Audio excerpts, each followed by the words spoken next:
Maligayang pagbabalik sa Rai Movie Recaps.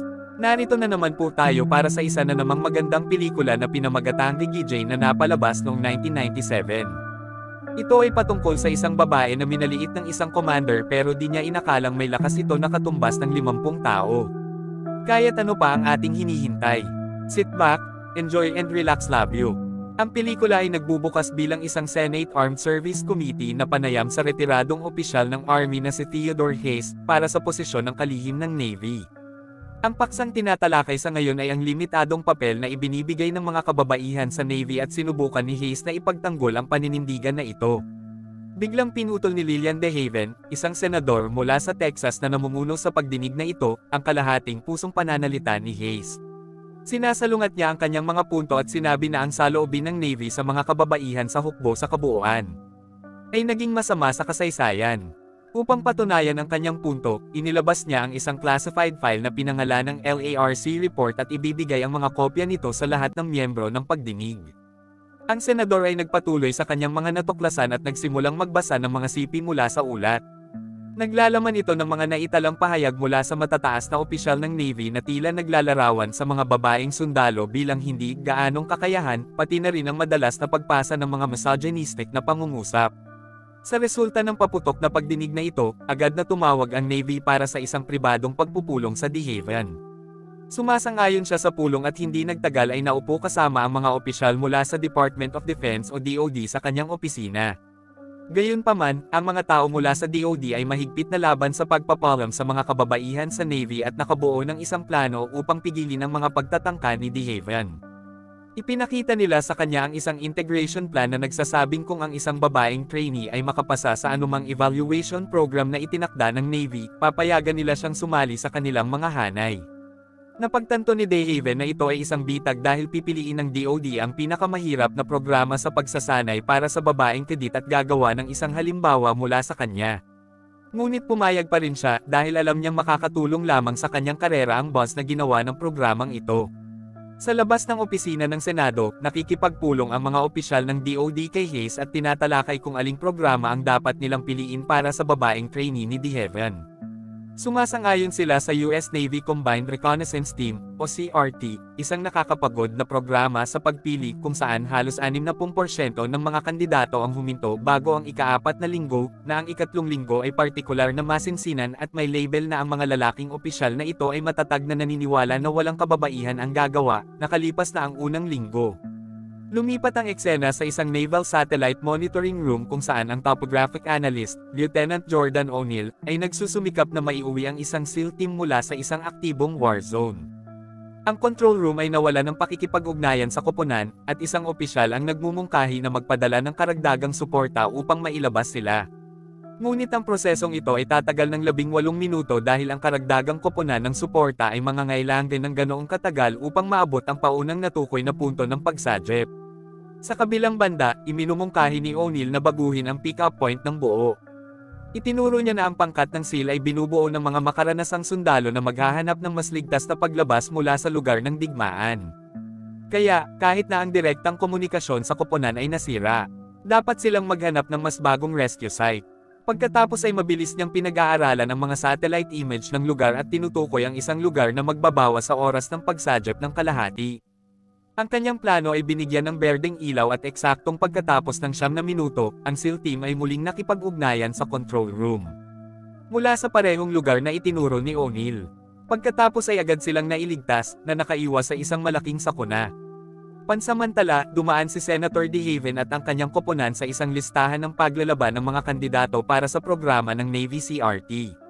Tinatanggihan niya ang isang triathlete dahil sa pagiging sobrang payat at isang kampyon na powerlifter dahil sa pagiging maskulado, halos parang lalaki. Nais niyang ang babaeng trainee ay magkasya sa tradisyonal na hitsura ng isang babae upang mapatunayan niya na ang sinumang babae ay maaaring maging bahagi ng Navy. At ang mga babae ay hindi palaging kailangang magmukhang malakas sa pisikal para magawa ito. Ang kanyang mga mata ay nahuhulog kay Teniente Jordan O'Neill, na may mga kahangahangang tagumpay bilang isang Olympic triathlon contender, pati na rin ang mahusay sa akademya. Akma rin siya sa panukala ni De Haven na tradisyonal na pambabae. Pagkatapos ng abalang araw na ito sa trabaho, sumama si Lieutenant O'Neill sa kanyang kasintahang si Lieutenant Commander Royce Harper, na isang operational officer para sa Navy.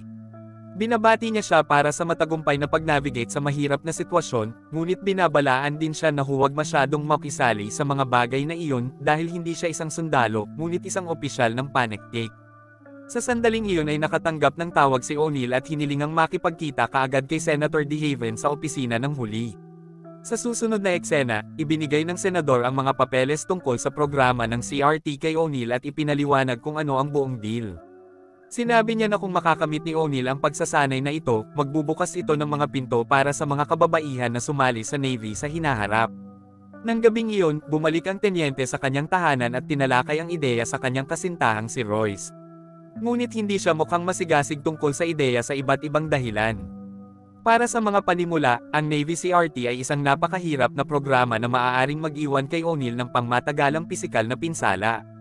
Kakailanganin din niyang magbahagi ng training at living space sa ilang lalaki na walang alinlangan na tutol sa kanya.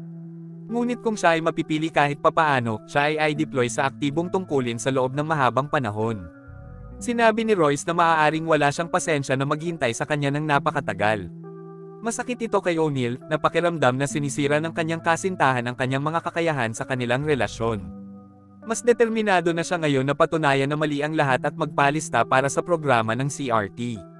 Makalipas ang ilang araw, dumating siya sa training center at binigyan siya ng commanding officer ng isang hiwalay na silid, malayo sa dorm kung saan natutulog ang lahat ng lalaking trainees.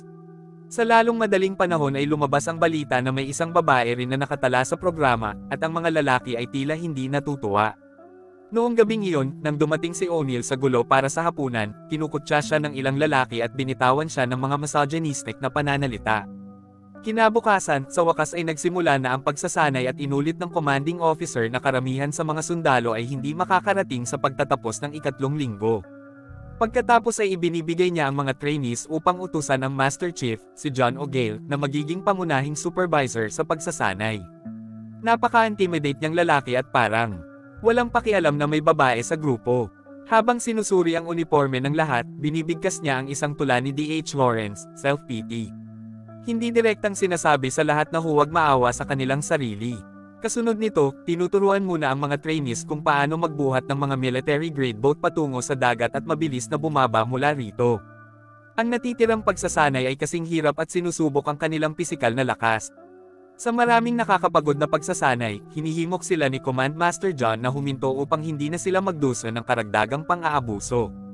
Naglagay siya ng kampana sa harap ng training yard, at kung sino man ang gustong huminto ay kailangang i-ring ang kampana ng 3 beses. Si O'Neill ay walang ibang pakikitungo kay John, ngunit hindi niya matatakasan ang mga seksistang pahayag mula sa iba pang mga trainee. Lalo pang lumalala ang mga pangyayari sa gabi.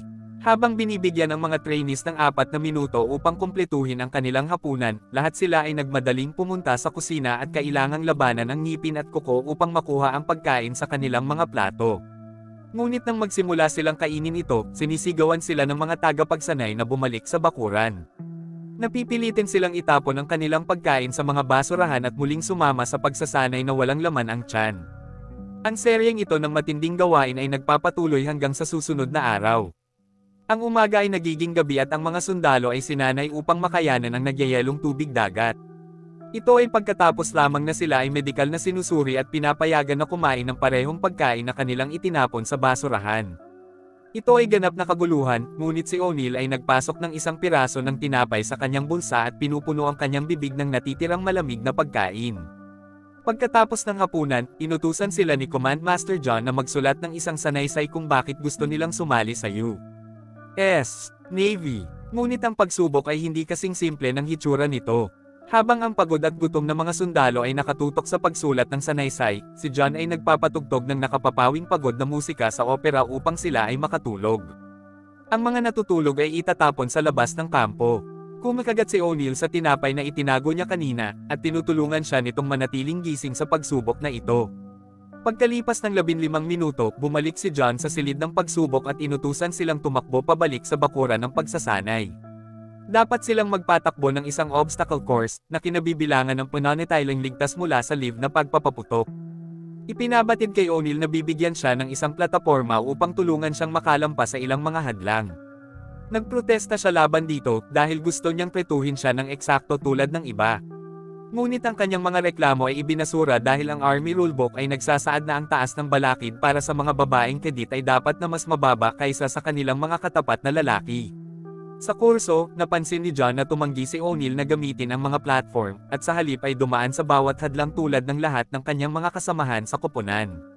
Sa hadlang sa pag-akyat sa pader, tinutulungan niya ang kanyang mga kasamahan sa pamamagitan ng pagpayag sa kanila na umakyat sa kanyang likod.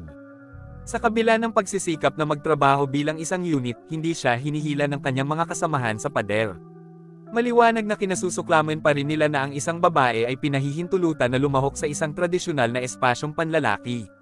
Sa kabilang banda, ang 20 oras sa isang araw na pagsasanay ay nagsisimulang magpababa sa ilang mga sundalo sa mental at pisikal na lakas. Parami ng parami ang mga nagsasanay na nagsisimulang huminto, ngunit sa pagtataka ng lahat, malakas pa rin ang hawak ni O'Neill. Gayunpaman, hindi pa rin siya nakakakuha ng katotohanan na binigyan siya ng isang plataporma upang gawing mas madali para sa kanya ang obstacle course. Kaya't sinusubukan niyang kausapin ang commanding officer para subukang pretuhin siya ng pantay-pantay sa lahat ng termino. Ngunit sa huli ay nakakakuha siya ng mga sexist na pahayag mula sa opisyal, na ginagawang malinaw na hindi niya gusto ang ideya ng pagkakaroon ng isang babae sa kanyang kampo. Dahil sa pagtrato ng ganito, pumunta si O'Neill sa isang barbershop at ginupit ang kanyang buhok, binigay ang kanyang pagkababae. Susunod, pumunta siya sa isang silid na hiwalay sa mga lalaking trainees at iniimpake ang lahat ng kanyang gamit. Pagkatapos ay nagpasya siyang lumipat sa common hall kung saan natutulog ang lahat ng lalaking trainees. Karamihan sa mga lalaki sa silid ay may problema sa O'Neill na naroroon, lalo na dahil nagdala siya ng mga tampon. Gayunpaman, napapansin ni Command Master John ang mga aksyon ni O'Neill, at hindi niya kinukuha ang discarding ito mula sa kanya ng napakasaya. Ang eksena ay biglang bumalik kay Hayes, na ngayon ay nahalal bilang kalihim ng Navy. Siya at pagkatapos ng iba pang mga lalaki mula sa Department of Defense ay hindi masyadong masaya sa balita na si O'Neill ay nakaligtas sa 3 linggo sa kampo. At kahit na ang eksperimentong ito ay lihim, ang kanyang mga tagumpay sa ngayon ay pinamamahalaang upang makakuha ng sa balita. Gijane pa nga ang tawag sa kanya ng publiko dahil hindi nila alam ang tunay na pangalan. Bumalik sa pasilidad ng pagsasanay, ang mga bagay ay naging mas matinding, ngunit si Gijane ay nananatili pa rin. Sa katunayan, mas nagsasanay na siya ngayon para lang mapatunayang mali ang lahat ng mga sexist na lalaki. Ang mga resulta ay makikita habang siya ay nawawalan ng maraming taba sa katawan at nagiging maskulado. Samantala, ang mga reporter ng balita ay talagang desperado na makakuha ng isang piraso ng balita sa Gijane, ang matigas na babae na magtiis sa mahirap na pagsasanay sa Navy. Isang araw, habang naliligo si O'Neill ng mag-isa, nagpakita si Command Master na may dalang balita para sa kanya. Ang pinakamatandang miyembro ng kanyang koponan ay na-admit sa ospital dahil sa isang bali sa binti. Dahil dito, siya ang pinakamay karanasan na opisyal ng Army sa kanyang grupo, na ginagawa siyang pinuno ng pangkat. Sa ibang lugar, ang mga opisyal ng DOD at si Secretary Hayes ay bigo sa kung paano nalampasan ni O'Neill ang Hell Week at kahit na makipag-head-to-head sa mga lalaki. Ngunit umaasa pa rin sila na siya ay huminto pagkatapos ng pagsasanay sa SEER, na nangangahulugang kaligtasan, pag-iwas, paglaban, at pagtakas. Dumating ang yugto ng pagsasanay ng SEER, at ang mga nagsasanay ay ibinaba mula sa isang eroplano sa isang hindi kilalang lokasyon. Dapat nilang maabot ang isang target. Kumuha ng sapat na impormasyon tungkol dito, at umatras bago mahuli. Sa halip na isang drill lamang upang suriin ang pisikal na fitness ng mga sundalo, ang SER ay idinisenyo upang sanayin ang mga totoong sitwasyon sa mundo. Kung ang mga trainees ay humiling ng maagang pagkuha mula sa lokasyon kung saan sila naroroon, o kung sila ay nahuli, sila ay ituturing na parang mga tunay na bilanggo ng digmaan. Sa kasamaang palad, sa panahon ng pagsasanay, 2 miyembro ng koponan ni O'Neill ang nahuli kapag tumanggi silang sundin ang kanyang mga utos. Nabali ang paa ng isa pang miyembro habang nagmamadaling bumalik sa ligtas na lugar. Habang sinusubukang tulungan siya, nakuha rin ni O'Neill ang sarili. Trainee pa lang sila, pero totoo ang ginagawa ng mga opisyal at hindi man lang tinutulungan ang lalaking nabalian ng paa. Talagang pinahihirapan nila siya sa pagbibigay sa kanila ng impormasyon tungkol sa lokasyon ng iba pang mga koponan, na sa sitwasyong ito ay nangangahulugan ng pagtigil. Kapag oras na para kay O'Neill, siya ay tatanungin ng walang iba kundi si Command Master John mismo. Habang ang kanyang mga kamay ay nakatali sa kanyang likuran, sinimulan siyang bugbugin ni John ng walang awa. Nang ang ibang opisyal ng pagsasanay ay naniniwala na ito ay nagiging masyadong marahas, inutusan lang siya ni John na lumabas. Pagkatapos ay hinawakan niya si O'Neill sa kanyang ulo at ibinagsak siya sa pinto. Pagkatapos, sa harap ng lahat, nilunod niya ang kanyang ulo sa malamig na tubig na yelo. Pinahirapan niya si O'Neill para ibigay ang kanyang mga kasamahan sa koponan na magbigay ng impormasyon tungkol sa lokasyon ng mga natitirang koponan. Ngunit mariing sinabi ni O'Neill sa kanyang mga kasamahan sa koponan na manatiling tahimik. Pagkatapos ay kinuha ni John ang labis na pagpapahirap at sinubukang haburin ang kanyang pantalon. Ang pagsasabi ng lahat ng ito ay maaaring mangyari sa totoong sitwasyon. Biglang gumanti si O'Neill at nagawang tamaan si John sa pagitan ng kanyang mga paa. Pagkatapos ay ibinato niya ang dalawang masasamang sipa sa kanyang katawan. Ngunit bumangon si John at pinaalis siya. Pagkatapos ay pinuntahan niya ang kanyang mga kasamahan sa koponan, na binibigyang katwiran ang kanyang aksyon sa pagsasabing ginagawa niya ito para iparamdam sa kanya na hindi siya ipinanganak para makipag-away. Nang marinig ang lahat ng kalokohang ito, iniinsulto ni O'Neill si John sa pamamagitan ng paghiling sa kanya na halikan ito sa likuran. Ngayon lahat ng mga lalaking trainees ay nagpapasaya kay O'Neill at kahit na sinisigawan ng Command Master upang halikan ang kanilang mga likuran. Ang pagkakaroon ng pagbabago ng isang grupo ng mga hindi tugmang sundalo mula sa lahat ng mga departamento sa isang koponan, sa wakas ay nakuha ni O'Neill ang paggalang ni John sa balita ng GJ na pumasa sa Tag-Akita. Nakarating kay Senator DeHaven na talagang masaya tungkol dito. Kasunod ng kanyang pagpapakita ng katapangan, si O'Neill ay nagsimulang makakuha ng paggalang mula sa kanyang mga kapantay, na ngayon ay tinatrato siya bilang isang pantay at bilang isang kaibigan. Isang araw kapag kasama niya ang kanyang mga kaibigang babae sa isang beach, may isang taong palihim na namamahala sa pag-click sa kanyang mga larawan. Pagkatapos ay ipinadala ang mga larawan sa mga nakatataas, na nagtatanong kay O'Neill ng pagiging isang homosexual. Sinabihan siya na ang pagkuha ng kanyang mga larawan kasama ang ibang mga babaeng opisyal habang siya ay nasa pagsasanay ay isang kahihiyan sa kanila at sa kanilang organisasyon. So as it stands, aalis siya sa training. Kaya't ang buong mga larawan ay sinisiyasat. Gusto niyang ipagpatuloy ang kanyang pagsasanay at naniniwala siyang may sumusubok na sabotahe sa kanyang pagsasanay. Ngunit sinabihan siya na kapag na-clear na siya pagkatapos ng investigasyon, makakasama siyang muli sa pagsasanay mula sa simula, na nangangahulugang lahat ng pinagdaanan niya sa ngayon ay mawawala ng saysay. Galit na galit sa kung paano sinusubukan ng lahat na sirain siya, pinatunog ni O'Neill ang kampana ng 3 beses. Hudyat na siya ay kusang aalis sa programa. Pagkatapos ay bumalik siya sa bahay sa kanyang kasintahan, na may ilang nakakagulat na balita na ibabahagi. Ipinakita niya sa kanya na ang mga hindi kilalang larawan ay ipinadala mula sa walang iba kundi ang opisina ni Senator DeHaven. Ang mismong taong nagnanais na magtagumpay siya upang patunayan ang empowerment ng kababaihan. Lumalabas na ginagamit lang ng senador si O'Neill para palakihin ang kanyang pangalan. Nais niyang magtagumpay siya upang matakot ang kanyang mga katapat na lalaki. At noong papasa na si O'Neill, ginamit siya ni DeHaven bilang bargaining chip sa Navy, upang maiwasan ang mga pagsasarabatay sa militar mula sa kanyang sariling estado ng Texas. Kahit na kinumpronte ni O'Neill ang senador tungkol dito, ginagampanan niya ito na parang wala siyang alam. Ngunit nang maglaon, naging malinis si Senator Lillian at tinanggap na ginamit niya siya para makakuha ng pabor sa politika. Matapos marinig ito mula sa bibig ng Diablo, nagbanta si O'Neill na ilantad siya. Hindi siya natatakot na makipag-usap sa press tungkol sa kung paano ginagamit ng senador ang isang babae para isulong ang kanyang karera. Sa pamamagitan nito, nag-uulat si O'Neill pabalik sa pagsasanay, kung saan siya ay malugod na tinatanggap ng kanyang mga kapantay. Ngayon ang huling yugto ng pagsasanay ay magsisimula. Bago magsimula ang panghuling pagsasanay, naaantala ito ng isang emergency na nangangailangan ng agarang suporta ng mga nagsasanay sa CRT. Isang observation satellite na pinapagana ng weapons-grade plutonium ang nahulog sa disyerto ng Libya. Isang pangkat ng US Army Rangers ang ipinadala upang kunin ang plutonium, ngunit ang kanilang plano sa paglikas ay nahulog. At ngayon ang mga trainees ay ipinadala upang tulungan ang mga Rangers sa kanilang plano sa paglikas. Sa panahon ng misyon, si O'Neill ay malapit nang mapansin ng isang sundalong Libyan. Kaya para iligtas siya, binaril ni John ang sundalong Libyan. Ngayon ay alam na ng Libyan Patrol ang pagkakaroon ng militar ng US sa kanilang teritoryo, at sumiklab ang komprontasyon sa pagitan ng dalawang partido. Kailangang lumayo si John James sa kanyang koponan. Nang makita ni O'Neil ang mapa ng koponan, napagtanto niya na hindi gagamitin ni Master Chief ang rutang pinaniniwalaan ng iba na gagawin niya sa muling pagpapangkat sa iba. Kaya si Master Chief ay kasalukuyang nasa maling direksyon at nasa ilang malubhang problema. Ngunit narito si O'Neil upang iligtas ang araw. Nang wala na ang pinuno, umakyat si O'Neil. Nagpapakita siya ng tiyak na kakayahan sa pamumuno at diskarte, habang inililigtas ang nasugatan na Master Chief, na hinailan nila ng kanyang kakampi na si McCall mula sa isang explosive slain kill zone. Sa lalong madaling panahon nakatanggap sila ng backup at helicopter gunships, na naghahatid ng panghuling pag-atake. At ang rescue mission ay isang tagumpay. Lahat ng mga lumahok sa misyon ay tinatanggap sa CRT.